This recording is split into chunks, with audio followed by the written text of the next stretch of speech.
We're getting a better idea of how a former Jefferson County corrections officer was able to smuggle drugs to inmates.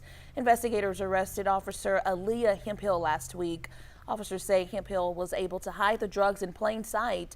12 News reporter Kyle Orr shares how Hemphill smuggled narcotics into the jail.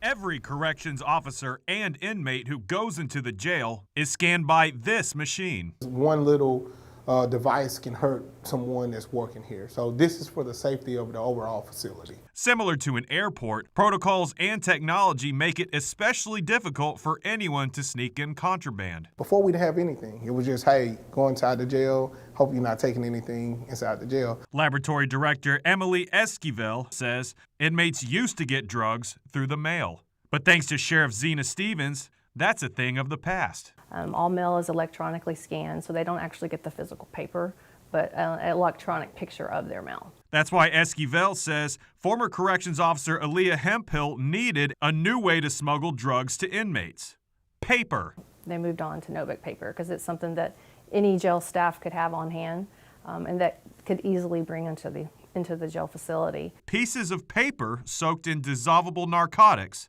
hiding in plain sight. Pretty much any drug that would be dissolvable, but what we've seen is synthetic cannabinoids. Dissolve the substance in the liquid, spray it, let it dry, and then you bring in a notebook paper that nobody's gonna look at. While an ever-evolving digital world is giving officers and inmates far less options to smuggle contraband, Esquivel says criminals will always try to find a way. You would never have thought paper would be a problem. They find ways to do things and get around the system.